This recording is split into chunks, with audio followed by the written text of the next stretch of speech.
Now students, I am going to explain you what is equation. बेटा equation means equal sign. Yes, जब दोनों तरफ मतलब equal sign की लेफ्ट साइड, इक्वल साइन की right side, दोनों तरफ के जो वैल्यू हो वो दोनों इक्वल हो, that is called equation.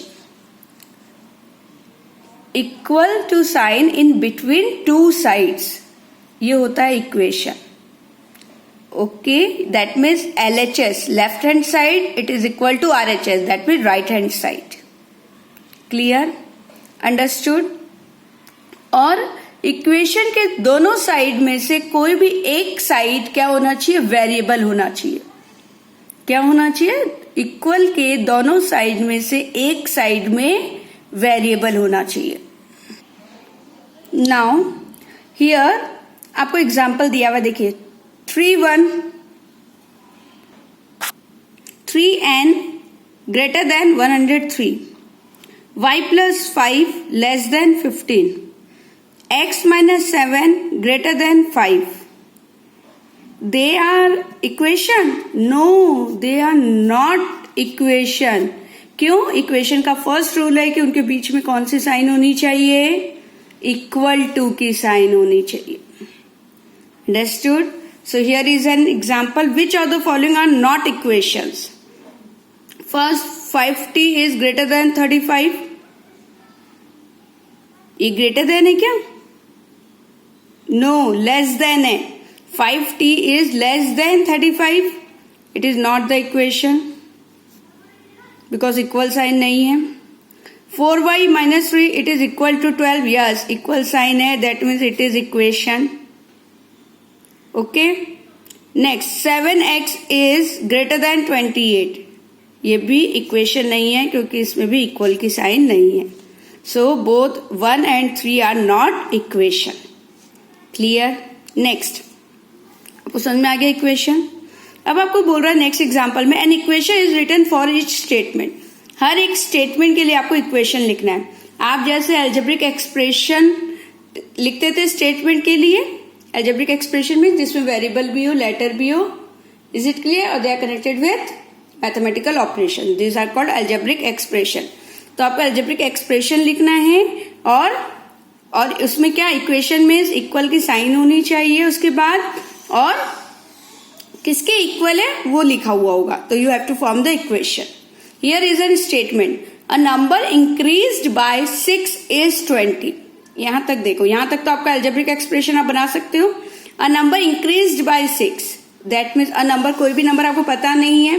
What is unknown number? तो अननोन जिसके बारे में हमको नहीं पता उसको हम क्या मानते हैं, वेरिएबल. अब कोई भी वेरिएबल मान लीजिए, नंबर x है या y है, जो आपका मन हो. यहाँ y माना है, चलिए हम y मानते हैं. ओके, तो देखिए हमने y माना, तो y इंक्रीज बाय 6, तो दैट मीन y प्लस 6, ये आपको आ गया. Is 20, that means y plus 6 is equal to 20. अब बन गया equation. Next, twice the number is 14. यहां तक देखो, ट्वाइस द नंबर, किसी भी नंबर का ट्वाइस, तो नंबर लेट बी n, कोई भी नंबर कुछ भी n है, तो ट्वाइस द n यानी 2n is 14, it is equal to 14. बन गया equation. 3 less than a number is 10. यहां तक बनाइए. 3 लेस देन अ नंबर, किसी भी नंबर से 3 लेस, तो नंबर क्या है, अननोन क्या है, उसको मानेंगे वेरिएबल x. तो 3 less than a number, number से 3 लेस है, तो x माइनस 3 बन गया algebraic expression. It is equal to 10 is 10 यानी इट इज इक्वल टू 10. बन गया equation. Understood. A number divided by 5 is 9. अब आप देखो यहां तक, अ नंबर डिवाइडेड बाय 5, किस नंबर के डिवाइडेड, अननोन क्या है, number. Let the number is a, number is a, so a divided by 5 is 9, that it is equal to 9. बन गया इक्वेशन. तो आपने क्या देखा, इक्वेशन में क्या क्या होता है, at least one of the two expression must contain the variable. दोनों में से कोई भी एक में वेरिएबल होना चाहिए. देखिए सब में, इसमें भी एक वेरिएबल है, यहाँ वेरिएबल है, यहाँ वेरिएबल है, यहाँ वेरिएबल. दोनों एक्सप्रेशंस में से एक में वेरिएबल होना चाहिए है.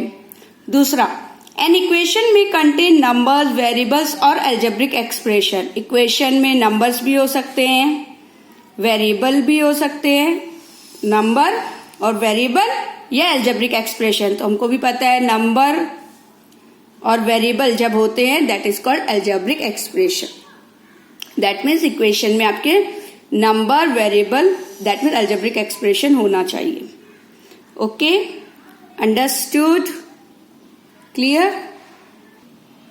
Now I am asking, can this equation solved? क्या हम इक्वेशन को सॉल्व करके वेरिएबल की वैल्यू फाइंड आउट कर सकते हैं? Yes, we can find out. देखिए, आपका इक्वेशन दिया हुआ है 2n इक्वल टू 12। दिखा आपको? बात समझ में आ गई? ठीक है, तो चलिए आपको दिया and prepare table for various value of n। आपको n की डिफरेंट वैल्यू दी हुई है और आपको यहाँ पे दैट मीन्स आपको n की ऐसी वैल्यू लेनी है जो इस इक्वेशन को सेटिस्फाई करे। That means 2n equal to 12, यानी 2 को ऐसे नंबर से मल्टीप्लाई करना है, n की ऐसी वैल्यू लेनी है कि 2 से आप उसको मल्टीप्लाई करो तो आपका क्या आना चाहिए? 12। Yes and no. So what is the solution of the equation? The value of the variable which satisfy the equation, it is called the solution of the equation. जो वैल्यू वेरिएबल की satisfy करती है equation को, that means equal करती है, that is called solution of the equation. और the method we have adopted for finding solution, it is called trial and error method. अभी हम जिस मेथड से ट्राई करेंगे इक्वेशन को सॉल्व करने की, that method is called trial and error method, because we will try to solve the equation with different values. यहां देखिए, पहले हमने स्टार्ट किया, n की वैल्यू 1 रखी, 1 से स्टार्ट किया, तो हमने n की वैल्यू जब 1 रखी तो 2 का मल्टीप्लाई n से किया, यानी 1 से किया, n की वैल्यू यहां 1 है। ये देखिए, n की वैल्यू 1 है तो 2 मल्टीप्लाई 1, 2 आ रहा, तो यहाँ पे 2 आ रहा है, it is equal to 12। No, ये सेटिस्फाई नहीं कर रहा। नेक्स्ट, अब हमने n की वैल्यू 2 रखी तो 2n, यानी 2 का 2 से मल्टीप्लाई करेंगे, 2 2 जा 4, 4 आ रहा है यहाँ पे, नहीं, ये भी नहीं सेटिस्फाई किया। अब हमने 3 रखी, 3 2 जा 6, ये भी नहीं सेटिस्फाई कर रहा। 4 रखी, 4 2 जा 8, ये भी सेटिस्फाई नहीं कर रहा। 5 रखी, 5 2 जा 10, ये भी नहीं सेटिस्फाई कर रहा। 6 रखी, 6 2 जा 12, यस, ये सेटिस्फाई कर रहा है, यानी n की वैल्यू क्या होनी चाहिए? 6। तो 6 अगर होगा तो 6 2 जा 12, यस, 12 इक्वल टू 12। मैंने आपको बताया था इक्वेशन में क्या होता है, LHS equal to RHS, left hand side और राइट हैंड साइड दोनों सेम होना चाहिए। That is the solution of the equation. अब 7 रखी, 7 2 जा 14, नहीं कर रहा है, only this. So n equal to 6 satisfy the above equation. So n equal to 6 is the solution of the equation. और हमने किस मेथड से किया? Trial and error method, because हमने ट्रायल किया different values of n, yes और no, हमने try किया और फिर उसको सॉल्व किया। Understood? Next example, look at the table given below, identify the solution of the equation 5x equal to 25। LHS में आपको 5x है, RHS में 25 है, तो आपको 25 लाना है, यानी x की ऐसी वैल्यू लेनी है जिसको आप 5 से मल्टीप्लाई करो तो 25 आ जाए। ठीक है, आप डायरेक्टली भी बता सकते हो, लेकिन यहाँ पे हम ट्रायल एंड एरर मेथड मतलब 1 by 1 चेक करेंगे। स्टार्टिंग फ्रॉम 1, हमने x की वैल्यू 1 रखी, तो x को 1 से रिमूव किया, तो 1 से आपने मल्टीप्लाई किया, 5 मल्टीप्लाई 1, 5 1 जा 5, नहीं आ रहा 25। फिर 2 रखी, 5 2 जा 10, नहीं आ रहा। 3 रखी, 5 3 जा 15, नहीं। 4 रखी, 5 4 जा 20, नो। फिर 5 रखी, 5 5 जा 25, यस। x की वैल्यू अगर हम 5 रखते हैं तो 5 का 5 से मल्टीप्लाई करेंगे तो 25 आएगा, yes. LHS equal to RHS, so 5 is the solution of the equation. LHS equal to RHS। 6 रखी, 6 5 जा 30, नो। 7 रखी x की वैल्यू, 7 5 जा 35, no. So x is equal to 5 satisfy the above equation. That means with the help of trial and error method we can find the solution of the equation which satisfy the equation. LHS is equal to RHS. Clear?